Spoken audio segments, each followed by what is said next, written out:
आज की इस खास चर्चा में हम ग्लोबल ट्रेड और सप्लाई चेन की दुनिया में हो रहे एक बहुत ही बड़े बल्कि ऐतिहासिक बदलाव पर बात करने वाले हैं। हम बात कर रहे हैं trans Caspian international transport route की। सुनने में थोड़ा तकनीकी लगता है ना, लेकिन आसान भाषा में इसे द मिडिल कॉरिडोर या कैस्पियन सी बाईपास कहते हैं। दुनिया के दो सबसे बड़े बाजारों को जोड़ने का ये एक बिल्कुल नया और रोमांचक तरीका है। तो आइए बिना देरी किए इस सफर को शुरू करते हैं। आज हम किन किन चीजों पर बात करेंगे? सबसे पहले हम इस बदलते वैश्विक नक्शे को समझेंगे, फिर मिडिल कॉरिडोर का पूरा रूट ट्रेस करेंगे। उसके बाद देखेंगे कि इसके ट्रैफिक में अचानक इतना भारी उछाल क्यों आया है, इसके पीछे कौन से बड़े रणनीतिक खिलाड़ी हैं, जमीनी चुनौतियां या रुकावटें क्या हैं, और अंत में इसके भविष्य को संवारने के लिए जो भारी भरकम फंडिंग चाहिए उस पर नजर डालेंगे। इस पूरी कहानी को समझने के लिए पहले एक बहुत ही बुनियादी सवाल पर विचार करते हैं।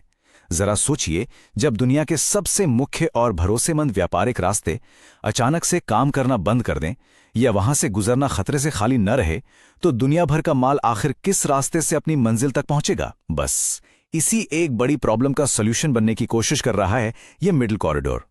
भाग 1, बदलता वैश्विक नक्शा। तो चलिए सीधा मुद्दे पर आते हैं और देखते हैं कि आखिर वो कौन सी वैश्विक घटनाएं हैं जिन्होंने रातों रात इस इंटरनेशनल सप्लाई चेन के नक्शे को पूरी तरह पलट कर रख दिया है। मुख्य रूप से दो सबसे बड़े बदलाव हुए हैं। पहला है रूस से होकर गुजरने वाला नॉर्थन कॉरिडोर या ट्रांस साइबेरियन रेलवे। 2022 के बाद से वहां के भू राजनीतिक हालात और पश्चिमी देशों के प्रतिबंधों के चलते ये रास्ता अब राजनीतिक रूप से भरोसेमंद नहीं रहा। और दूसरा है स्वेज नहर वाला समुद्री रास्ता। 2023 के अंत से लाल सागर में जो हमले शुरू हुए हैं, उन्होंने इस रूट को बुरी तरह प्रभावित किया है। ऐसे में शिपिंग कंपनियों को मजबूरन नए विकल्प तलाशने पड़े और इन्हीं हालातों ने एक नए रास्ते की जरूरत को जन्म दिया। भाग 2, मिडिल कॉरिडोर का नक्शा। अब जब पुरानी सड़कों पर जाम है तो नया रास्ता कहां से निकलेगा? आइए इस विकल्प के भूगोल को समझते हैं। इसे अक्सर प्राचीन सिल्क रोड का आधुनिक अवतार भी कहा जा रहा है। लेकिन एक बात तो तय है, ये कोई सीधा और आसान हाईवे नहीं है। ये एक मल्टी मोडल सफर है। इसका मतलब है कि एक शिपिंग कंटेनर पूर्वी एशिया से निकलता है, पहले चीन से कजाकिस्तान बॉर्डर तक आता है, फिर कजाकिस्तान के अंदरूनी हिस्सों को पार करता है। इसके बाद कैस्पियन सागर को पार करने की चुनौती आती है, फिर अजरबैजान से जॉर्जिया और अंत में जॉर्जिया या तुर्की से होते हुए यूरोप में एंट्री लेता है। रेल, सड़क और समुद्री रास्तों का ये एक बहुत ही जटिल लेकिन शानदार नेटवर्क है। इस पूरे सफर का पहला अहम पड़ाव है चीन और कजाकिस्तान का बॉर्डर। खोरगोस या दोस्तिक जैसे रेलवे नोड्स से ये यात्रा शुरू होती है।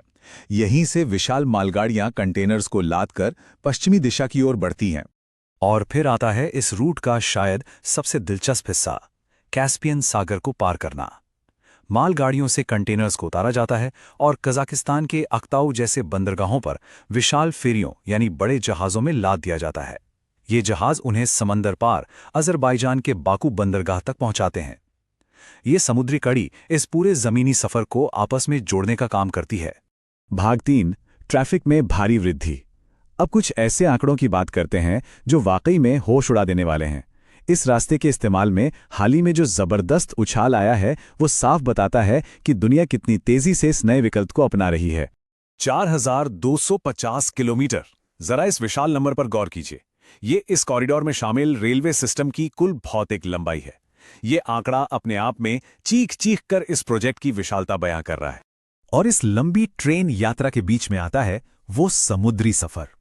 कैस्पियन सागर को पार करने वाली ये फेरी यात्रा लगभग 500 किलोमीटर लंबी है। इस पूरे नेटवर्क में ये एक बहुत ही महत्वपूर्ण चोक पॉइंट है, यानी एक ऐसा हिस्सा है जहां अक्सर सबसे ज्यादा समय लगता है। लेकिन आखिर लोग इस रूट की तरफ इतना आकर्षित क्यों हो रहे हैं? इसका सबसे बड़ा जवाब है स्पीड। सिर्फ 18 से 23 दिन। अगर हम भूगोल के हिसाब से देखें तो पश्चिमी चीन और यूरोप के बीच ये सबसे छोटा उपलब्ध जमीनी विकल्प है।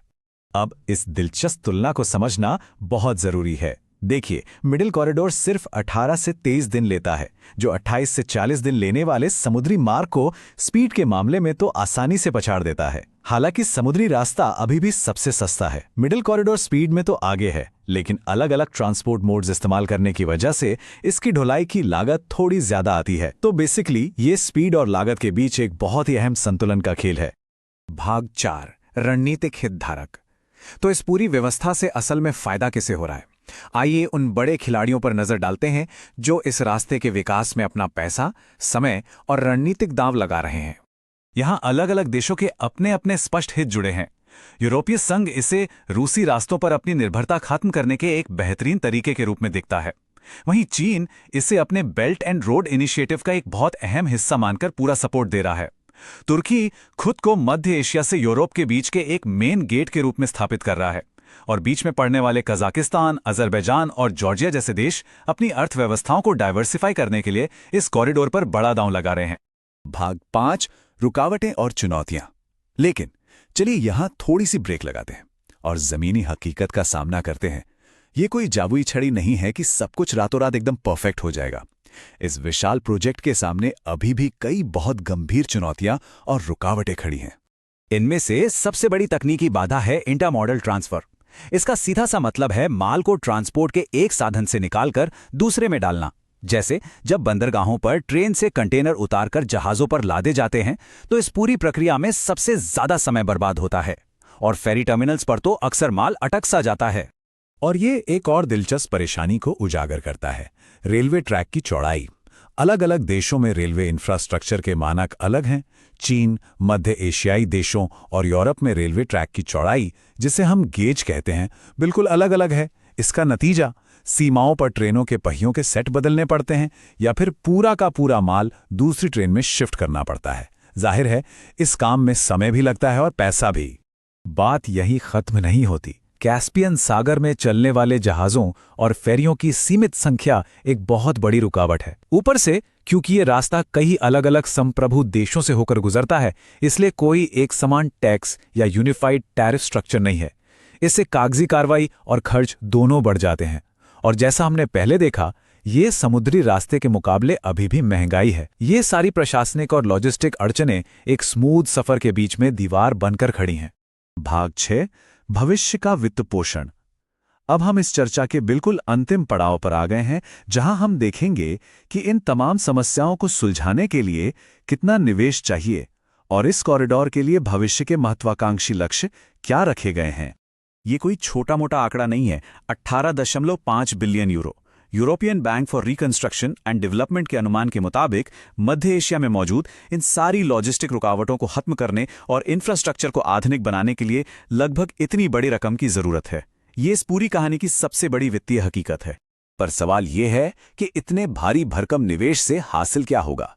खैर, लक्ष्य बहुत बड़े हैं। ट्रांजिट टाइम को घटाकर 14 से 15 दिन करने की तैयारी है। 2025 तक 1000 ब्लॉक ट्रेनों के संचालन का टारगेट रखा गया है। सीमाओं पर होने वाली देरी से बचने के लिए डिजिटल कस्टम्स क्लियरेंस लाया जा रहा है। बंदरगाहों को ऑटोमेट किया जा रहा है और रेलवे लाइनों का तेजी से विद्युतीकरण यानी इलेक्ट्रिफिकेशन हो रहा है। कुल मिलाकर कोशिश ये है कि इसे सिर्फ एक इमरजेंसी विकल्प न छोड़कर 6 मिलियन टन सालाना क्षमता वाला ग्लोबल ट्रेड का एक स्थायी और मुख्य मार्ग बना दिया जाए। तो इन सारी बातों को गहराई से समझने के बाद एक बहुत बड़ा और विचारोत्तेजक सवाल जहन में आता है। क्या मिडिल कॉरिडोर सफलतापूर्वक सारी बाधाओं को पार करके 21वीं सदी का नया सिल्क रोड बन पाएगा, या फिर इतने भारी भरकम निवेश की कमी और जटिलताओं के चलते ये बस 18.5 बिलियन यूरो का एक महंगा बॉटलनेक बनकर ही रह जाएगा?